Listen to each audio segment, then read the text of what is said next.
행복과 기쁨이 가득한 왕국에서 왕과 왕비가 살았습니다. 그들은 단 하나의 꿈을 꾸었습니다.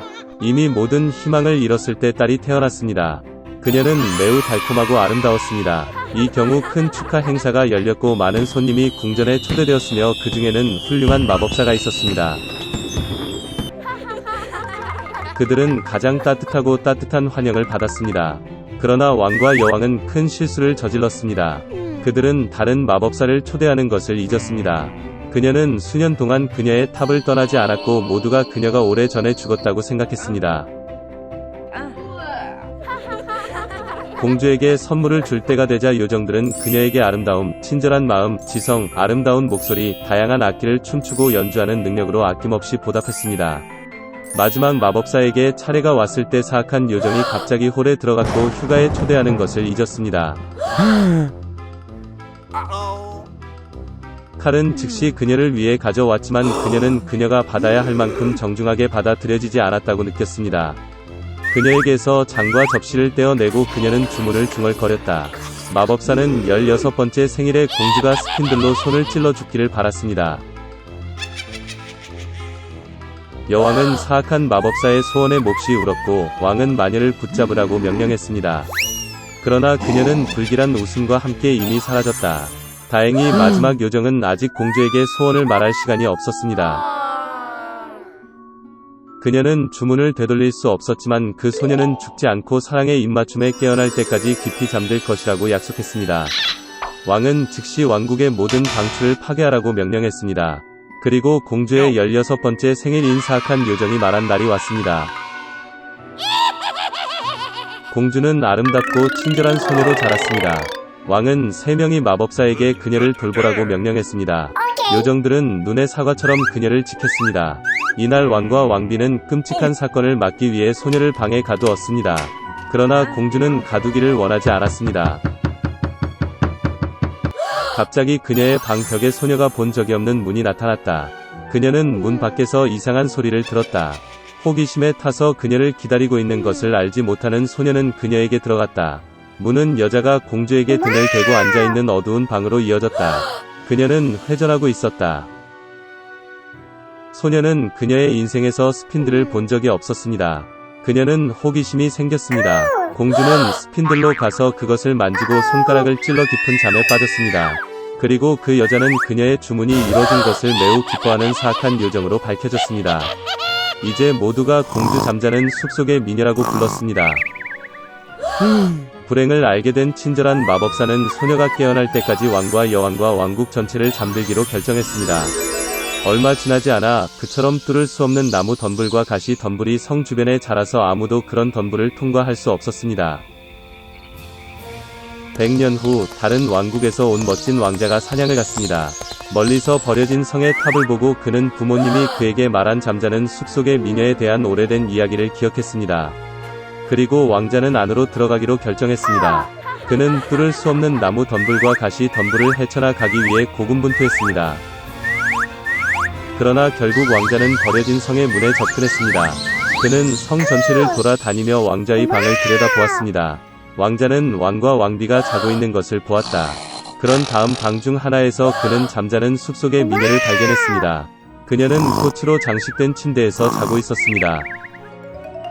왕자는 침대로 가서 아름다운 공주를 바라보며 사랑이 그의 마음을 채우는 것을 느꼈다. 그는 자신을 제지하지 못하고 잠자는 숲속의 미녀에게 키스했습니다. 그 순간 그녀는 눈을 뜨고 잘생긴 왕자를 보았습니다. 왕과 왕비도 깨어났고 왕국 전체가 그러했습니다. 그들은 기뻐했습니다. 그리고 신부와 신랑을 기리기 위해 세상에서 가장 아름다운 결혼식이 즉시 준비되었습니다. 그 이후로 그들은 행복하게 살았습니다. 옛날 옛적에 가난한 과부가 살았고 그녀에게는 아들 잭과 암소 빌라이언서가 있었습니다. 젖소는 매일 아침 우유를 주었고 어머니와 아들은 그것을 바자에서 팔았고 그렇게 살았습니다. 그러나 빌라이언서는 우유를 주지 않았고 음식이 없었습니다. 엄마는 소를 팔고 수익금으로 가게를 열기로 결정했습니다. 잭은 손에 고삐를 잡고 소를 시장으로 이끌었습니다. 그가 도착하자마자 멋진 노인을 만났습니다.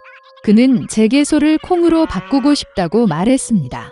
그리고 이 말로 그는 주머니에서 이상한 콩 몇 개를 꺼냈다. 노인은 이 콩이 마법 같다고 말했습니다.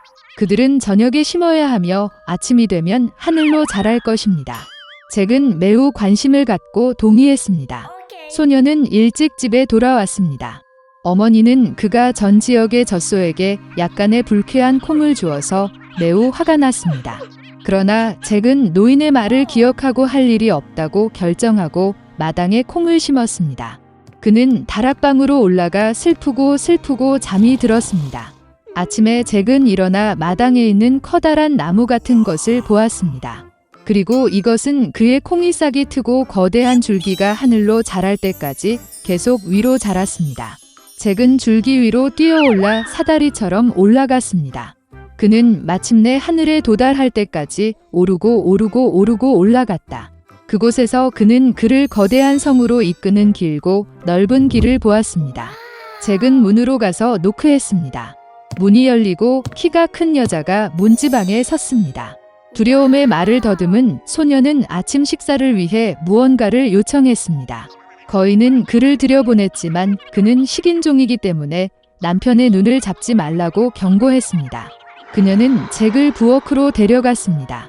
그러나 그가 아침 식사의 절반을 먹을 시간을 갖기 전에 갑자기 집 전체가 누군가의 계단에서 흔들렸다.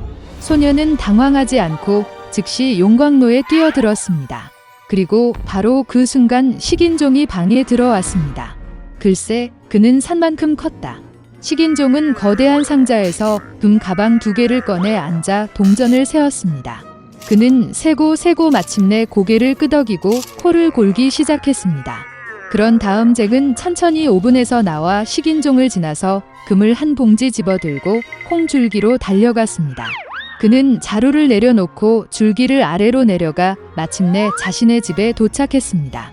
잭은 자신에게 일어난 모든 일을 어머니에게 말하고 금 가방을 건네주었습니다. 그들은 가방에 있는 돈으로 살기 시작했습니다. 그러나 결국 자루는 비어 있었고 잭은 콩나무 꼭대기에서 한 번 더 행운을 시험하기로 결정했습니다. 어느 좋은 아침 그는 일찍 일어나 콩나무에 올랐다. 식인의 아내는 거대한 성의 문턱에 섰다. 그녀는 남편이 마지막으로 금 가방을 잃어버렸기 때문에 그를 들여보내지 않겠다고 말했습니다. 하지만 똑같이 그녀는 불쌍한 소년을 불쌍히 여겼고 그를 성 안으로 들여보냈습니다.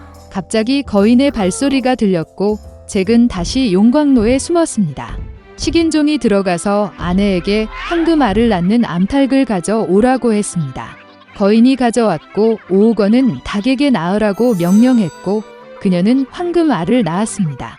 기뻐하는 거인은 고개를 끄덕이고 코를 골기 시작했습니다. 그런 다음 잭은 오븐에서 나와 황금 닭을 잡고 콩나무로 달려갔습니다. 소녀는 집으로 돌아왔습니다. 그는 그의 어머니에게 멋진 닭을 보여주었고 그들은 황금알을 팔기 시작했습니다. 그러나 곧 이것이 충분하지 않다는 것이 잭에게 보였다. 그리고 그는 다시 콩줄기 꼭대기에서 그의 운을 시험하기로 결정했습니다. 이번에는 소년이 창문을 통해 성 안으로 들어갔다. 그는 구리 가마솥에 뛰어들어 숨었습니다. 식인종과 그의 아내가 방에 들어갔다. 거인은 소년의 냄새를 맡았고 그들은 서둘러 오븐에서 그를 찾았다. 그러나 그는 거기에 없었습니다. 구석구석 수색했지만 구리 가마솥을 들여다 볼 생각은 없었습니다. 수색이 절실한 오우건은 아내에게 황금 하프를 가져다가 탁자 위에 올려놓으라고 명령했습니다. 식인종은 그녀의 아름다운 소리에 코를 골았다. 그런 다음 잭은 가마솥에서 조용히 나와 황금 하프를 잡고 문으로 달려갔습니다. 그러나 하프는 큰 소리로 연주되고 식인종을 깨웠습니다. 잭은 머리를 쭉 뻗어 콩나무 위로 뛰어내렸고 거인은 추격 중입니다. 잭은 집으로 내려가 어머니에게 도끼를 들고 외쳤다. 어머니는 손에 도끼를 들고 뛰쳐나갔고 소녀는 도끼를 잡고 콩나무를 자르기 시작했습니다. 오우건은 줄기가 심하게 흔들리는 것을 느꼈고 멈췄다. 그런 다음 잭은 다시 도끼로 치고 콩나무를 자릅니다. 흔들리고 쓰러졌고 오우건은 땅에 쓰러져 추락했습니다. 그날부터 잭과 그의 어머니는 다시는 빈곤을 알지 못했습니다. 그러나 소녀는 욕심 때문에 목숨을 거의 갚을 뻔한 것을 매우 미안했습니다. 그는 다시는 도둑질하지 않고 가족의 이익을 위해 열심히 일하겠다고 약속했습니다.